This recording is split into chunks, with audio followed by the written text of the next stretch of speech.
قائد کے استقبال کا مشن ملک بھر سے قافلوں کی لاہور آمد کا سلسلہ دن بھر جاری رہا۔ کوئٹہ، کراچی، پشاور سے کارکن قافلوں کی صورت میں لاہور پہنچے۔ خصوصی ٹرینوں پر بھی کارکنان دور دراز سے لاہور پہنچے۔ لیگی کارکنوں کے ڈھول کی تھاپ پر بھنگڑے۔ تفصیل کے لیے رپورٹ۔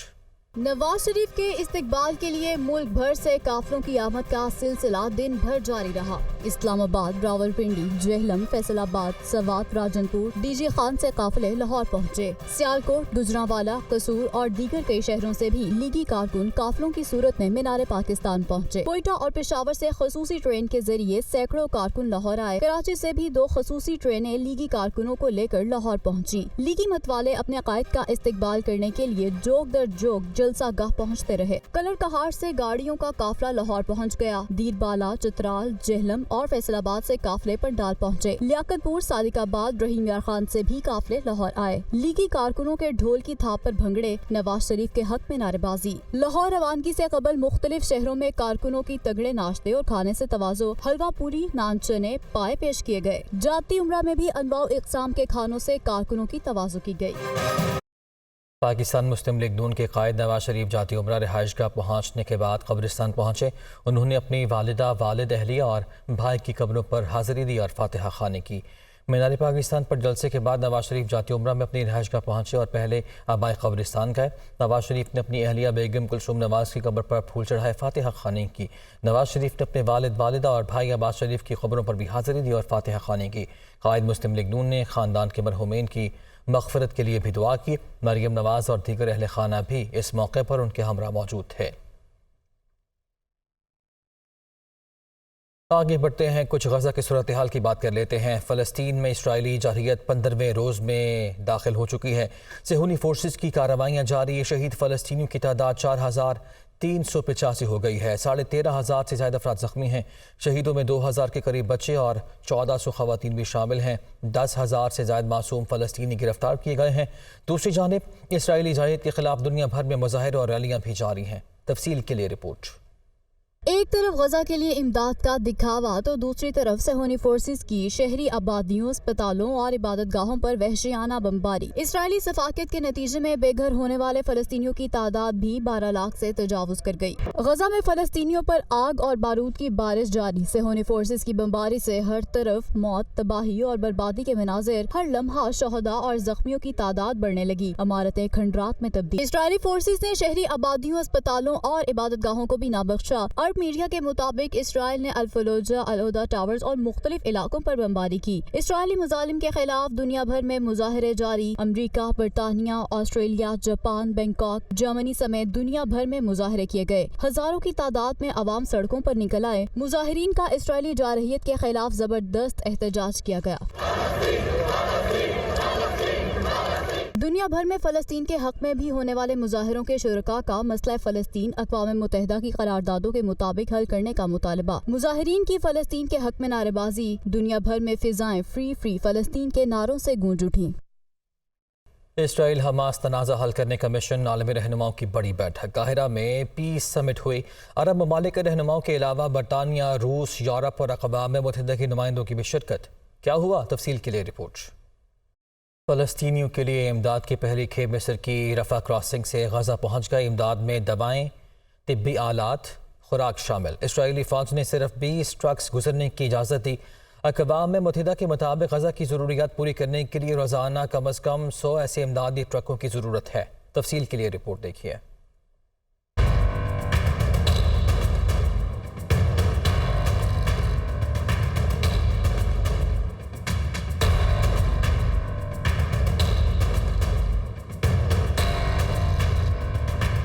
مصر کی رفح کراسنگ سے غزہ میں امدادی ٹرک داخل ہو گئے۔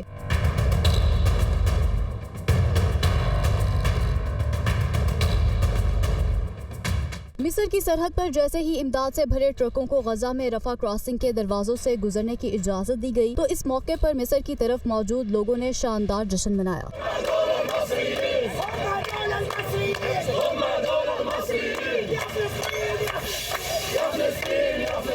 غیر ملکی میڈیا کے مطابق غزہ میں داخل ہونے والی امدادی سامان سے لدے ٹرکوں میں ایک ٹرک تابوتوں سے بھرا ہوا تھا۔ غزہ میں بنیادی سہولیات کے ساتھ ساتھ تابوت بھی کم تھے، جس کے باعث یہ تابوت بھیجنے کا فیصلہ کیا گیا۔ غزہ میں امداد کی تقسیم کی نگرانی اقوام متحدہ کرے گی اور اقوام متحدہ کے بیان کے مطابق یہ بھی ظاہر کیا جا رہا ہے کہ غزہ پر بمباری کے بعد وہاں سے تقریباً 10 لاکھ فلسطینیوں نے نقل مکانی کی ہے جنہیں فوری مدد کی ضرورت ہے۔ غزہ میں امن کے لیے قاہرہ امن کانفرنس کا آغاز۔ غزہ سے فلسطینیوں کا جبری انخلاء جنگی جرم ہے، ایسا کہا گیا ہے۔ شاہ عبداللہ کی جانب سے عالمی امن کانفرنس کا مقصد اسرائیل فلسطین کے درمیان امن قائم کرنا ہے۔ سیسی کی جانب سے کہا گیا غزہ میں انسانی المیہ سے بچنے کے لیے متفقہ روڈ میپ پر غور و فکر بھی جاری ہے۔ غزہ میں امن کے لیے قاہرہ میں امن کانفرنس کا باقاعدہ طور پر آغاز ہو گیا ہے اور اس بات پر غور کیا جا رہا ہے کہ کس طرح اس مسئلے کو سلجھایا جائے، امن یہاں پہ اس خطے میں قائم کیا جائے۔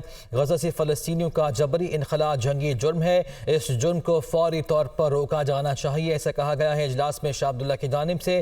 جبکہ سیسی نے کہا ہے کہ عالمی امن کانفرنس کا مقصد اسرائیل فلسطین کے درمیان امن قائم کرنا ہے۔ غزہ میں انسانی المیہ سے بچنے کے لیے متفقہ طور پر روڈ میپ پر غور و فکر اس وقت جاری ہے۔ اقوام متحدہ کے سیکریٹری جنرل انتونیو گتریس کا قاہرہ امن کانفرنس سے خطاب، کہتے ہیں کہ انسانی بنیادوں پر جنگ بندی کے لیے عالمی برادری کردار ادا کرے، یہ اپیل کی گئی ہے۔ سیکریٹری جنرل کی جانب سے غزہ دردناک تباہی سے گزر رہا ہے۔ انتونیو گتریس کی جانب سے کہا گیا فلسطینیوں کو مسلسل امداد کی ضرورت ہے اور فلسطینیوں کو امداد فراہم بھی کی جانی چاہیے۔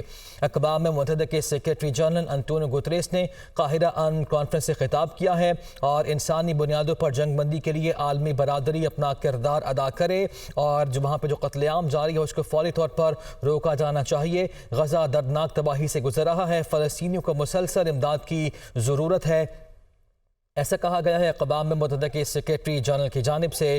انہوں نے قاہرہ امن کانفرنس سے خطاب میں کہا کہ انسانی بنیادوں پر جنگ بندی کے لیے عالمی برادری اپنا کردار ادا کرے۔ دلکش لاہور اور سہنا لاہور منصوبوں کے عدم تکمیل کے بعد اب مال روڈ کو خوبصورت بنانے کا ڈول ڈال دیا گیا ہے۔ شہر کی قدیم ترین شاہراہ کی تزئین و آرائش پر 1.35 کروڑ روپے خرچ ہوں گے۔ ورکنگ پیپر تیار۔ سہیل قیصر کی رپورٹ۔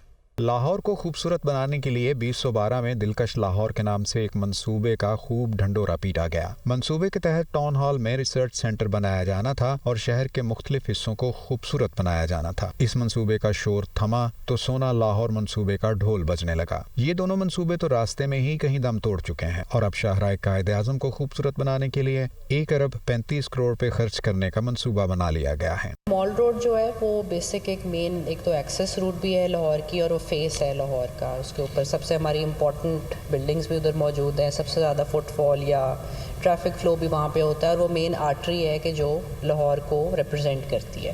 تو اس میں وقتاً فوقتاً ڈیفینیٹلی انٹرونشنز ہوئی ہیں اور کیونکہ اس کی ویئر اینڈ ٹیئر بھی اس حساب سے ہی ہے تو وہ انٹرونشنز جو ہیں آپ کو ریگولر بیسس پہ کرنی چاہیے۔ منصوبے کے تحت 6.9 کلومیٹر طویل شاہراہ قائد اعظم کی 2 انچ کارپیٹنگ پر 90 کروڑ، پنجاب اسمبلی چوک میں تاریخی فوارے کی بحالی پر 2 کروڑ اور خودکار لائٹ پولز کی تنصیب پر 26 کروڑ روپے خرچ ہوں گے۔ شاہراہ کے 11 چوکوں پر خوبصورت سائن بورڈز بھی آویزاں کیے جائیں گے، لیکن شہریوں کی رائے کچھ الگ ہے۔ یہی 2.25 ارب روپے جو ہے ادھر خرچ کرنے کی بجائے اوور ہیڈ برج بنا دیتے یا یہ ہے کہ کوئی انڈر پاس بنا دیتے تاکہ ٹریفک کا فلو جو ہے وہ ٹھیک ہو سکتا۔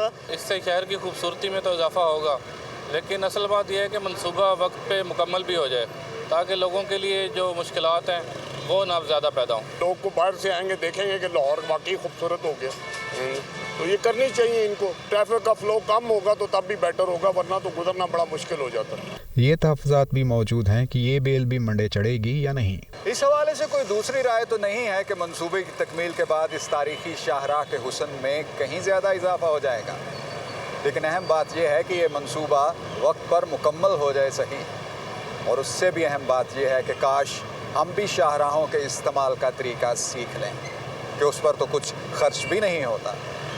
کیمرہ مین بابر ریاض کے ساتھ سہیل قیصر، دنیا نیوز، لاہور۔